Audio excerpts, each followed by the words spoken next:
Hello beautiful people, my name is Jane and welcome back to my channel. So I want to start this video by saying something. Life comes with tests, and most times if you don't pass a particular test, you don't get to move to the next level, just like in schools.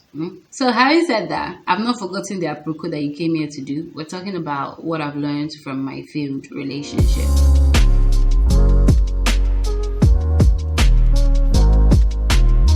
So I'm just going to get right into it. Number one, the first thing that I learned from a failed relationship is it takes two to tango. Now, what do I mean by it takes two to tango? Like, how many people, let me start by saying, you that you're watching me now, if I were to ask you what happened in your last relationship, why did your last relationship not work out? I'm sure that 90%, if not 120% of the things you're going to tell me that happened in that relationship is going to be on your ex's part. She wasn't this, he wasn't that, he didn't do this, she didn't do that, she was always like this, he was always like that. So now that's what most people do, right? And people are always very quick to tell you how other people hurt them, what other people did wrong to them, and how they are victims, in these circumstances and all that. But the truth is, when you always put yourself as the victim, when you always put yourself as the one that the wrong was done to, what you're doing basically is you're removing all responsibility from yourself, right? You're removing yourself from the equation. You're making it that it's not your job to make a relationship work or to fix anything. Basically, other people are wrong, are always wrong, and you are the one that is right. So let me bring it closer to home. Yeah. So if I were to ask now, so what happened? I mean, for me, if you were to ask me, this was before I did some soul searching. If you were to ask me what happened in a relationship, I could tell you, exactly what happened. I could tell you what happened. And, for you would be able to tell whether I was wronged or whether I wasn't wronged. But what I never really did for myself was tell myself the whole truth, like be unbiased when I play out the scenarios. And now let me explain what I mean. If I say I was lied to, truth is I knew this person was a liar before he lied to me. If I'm being honest, I knew he was a liar before he lied to me. But the thing is, I saw him lie to other people, but I felt like if he's not lying to me, then it's not that much of a big deal. But what you don't understand is in situations like that is that a liar is a liar, right? Whether he's lying to you or he's not lying to you, if he's lying to other people, he's definitely going to lie to you. Maybe not today, but definitely he's going to lie to you someday. If he's somebody that is not straightforward, there's no way somebody that is not straightforward can be straightforward with you.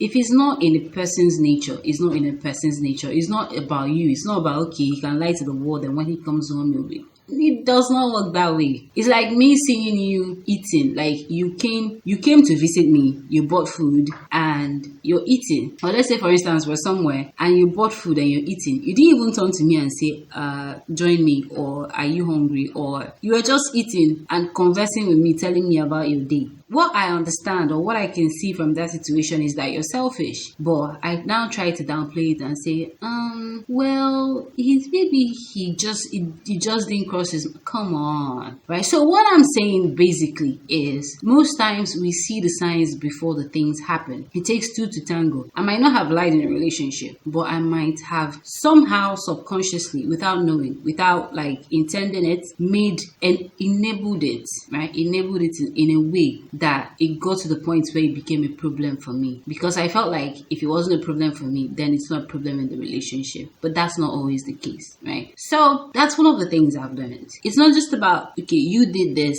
you did that, but what did I do? Now, these days, when things happen, I try to focus more on what I did. Okay, you said this, how did I take it? Okay, you did this now, but how did I perceive it? What did it mean to me? And now I try to be more expressive, which brings me to the second thing that I've learned. Before, I wouldn't say a lot. I would, keep a lot of things in because I don't want to seem a certain way or I don't want to sound a certain way. But these days, if it's not right or if it's looking like I'm not understanding, I'm going to come out straight and ask you, what is it? What's going on? I tend to feel the need to communicate more. And that's another thing that a lot of people do not do. A lot of people in this, a lot of people do not, let me not say in this country, a lot of people just are not that comfortable expressing themselves. I don't know why. It starts from, I think it starts from growing up, and a lot of it breeds from when we were still very young. But a lot of us are not that expressive. When things happen, you try to downplay them. When things happen, you don't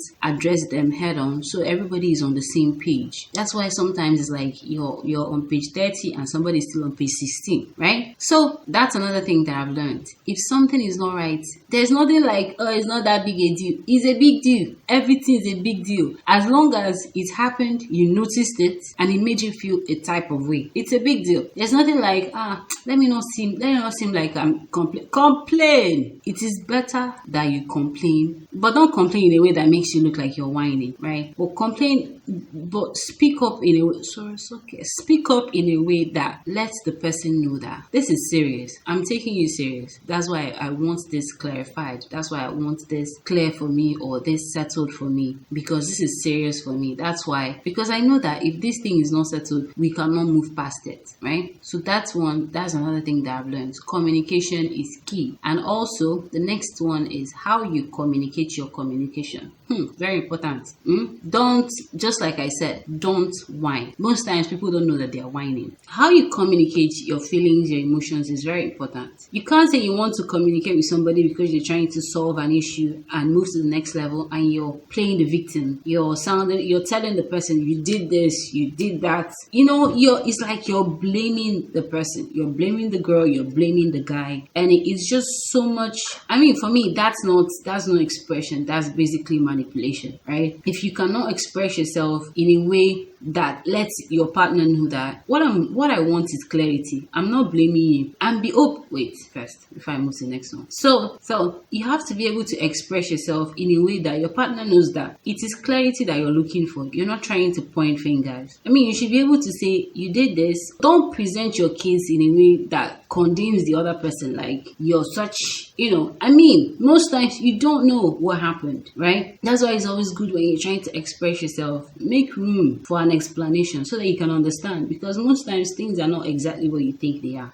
Something might happen right now. All our perspectives are different. Our thought processes are different. Our understanding are different. A scenario might happen now. The way you will see it will not, when it gets explained, you will see that we were seeing it from a different angle that does not even apply. And it's normal. We're all different. That's why most times you need things to be explained to you. You don't expect somebody to just know what is going on. I expect you to know better. I expect you to know what I'm thinking. I'm my magician, right? Guys do it, girls do it. You expect the person. You've known me for so long. I expect that you will know that I don't like my beans cooked till it's soft, etc. So express yourself in a way that does not make the other person feel like, they are being blamed, they're being condemned, and then there is no room for explanation, because that way there will not be understanding. Another thing I've learned is to be open to the fact that you are not always correct. This one, I don't think it's on my part. I think I learned it for other people. But just know that you're not, when an issue rises, this one is mostly in guys. Guys have that, I don't know, not all guys. Please, not all guys, but some guys have that.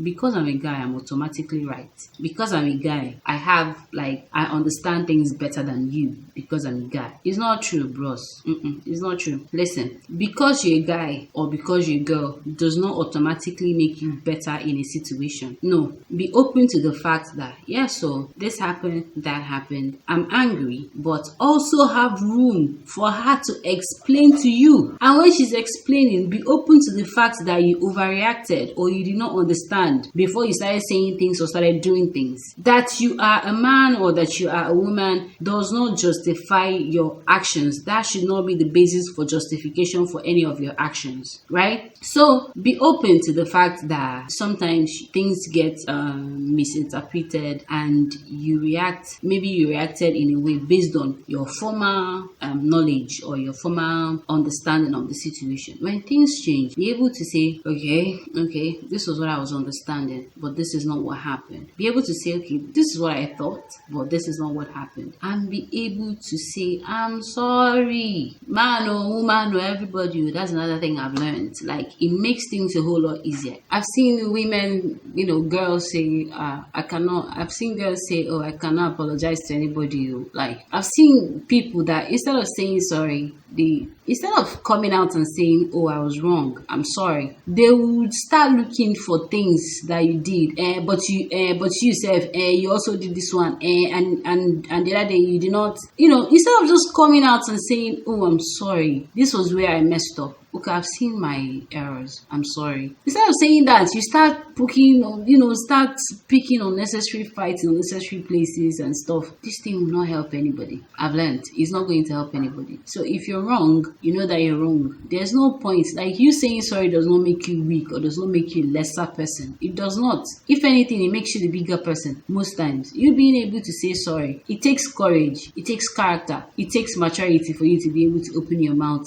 and sincerely apologize to somebody for something that you did wrong. So there is nothing degrading about being sorry. No. And then for people that say sorry, just the other person can shut up. Maybe some guys do this. Maybe you people are arguing and you just want to cut the argument short. Most times you just say, sorry now, so you can just shut up. That is not helping anybody, and that is not healthy. If you're not sorry about something, please don't bother yourself. There's no point you saying sorry if you're not sorry. It doesn't even make any sense. So that's another thing that I've learned, how to be sincerely sorry. And also, when you're saying sorry, you're not saying sorry just sorry, let's quash it and no, you're saying sorry because you see your error. And what saying sorry means is that you have to do better. It's giving you the responsibility to know that, okay, I can be like this sometimes, which means I have to do better, right? That is what saying sorry means. Saying sorry is not, sorry, tomorrow you do the same thing. Sorry, next day you do the same thing. Sorry, No, sorry is taking the responsibility upon yourself to do better in your relationship. Not just with people in relationships, but even in friendships, even in colleagueship, even, whatever ship that you're in with people, your interactions with people. Try, what I'm saying basically in this video, to conclude it, what I'm saying basically is, know that in this life, it's not just about other people, right? So many people have gotten really comfortable in the victimhood, victim mentality, that everything that happens wrong in their life is other people's fault but theirs. It's always every other person's fault but theirs. That way, you don't grow. That's what I'm saying, basically. If it's always about other people, it's always about what other people do and what other people do not do. There's no responsibility on you. Everybody's always wrong. If you're living your life on that entitlement that all the wrongs in this world is being perpetuated by every other person but you will never grow.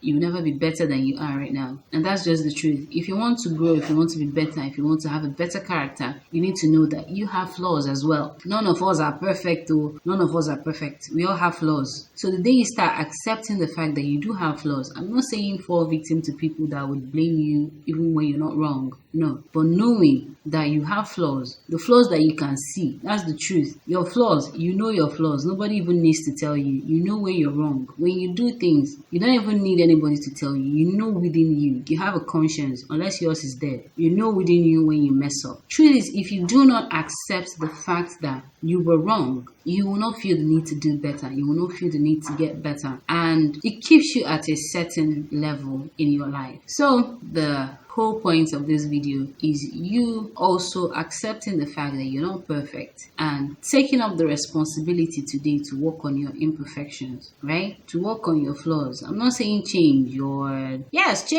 change. The ones that you can change them. Become better. If you were not a good listener before, try today to be a good listener. Think of this. Sit down and ask yourself what exactly happened in your past relationship. I mean, now you're not telling me. You're going to confession to yourself. Confess to yourself. Tell yourself the truth. She cheated on you. you. Tell yourself how it started. What was it that happened? What was it that prompted this? Or why is it that, okay, this has happened once, it has happened twice, it has happened 3 times in your relationship. Why is it that this keeps happening? Yes, this person is like this. Maybe all the girls are bad girls, or maybe all of them are bad people. But ask yourself, why is it that you keep choosing bad girls? Why is it that you keep choosing bad people? Now, when you're able to answer that question, you see that the next time you choose somebody, next time you go into a relationship with somebody, it's going to be different because you're conscious about what you're doing. You get me? So, thank you guys for watching this video. Please, if you haven't subscribed to my channel yet, hit the red subscribe button, subscribe, turn on notifications so you know when I drop new videos, and give this video a like because you liked it, and I will see you in my next video. Bye.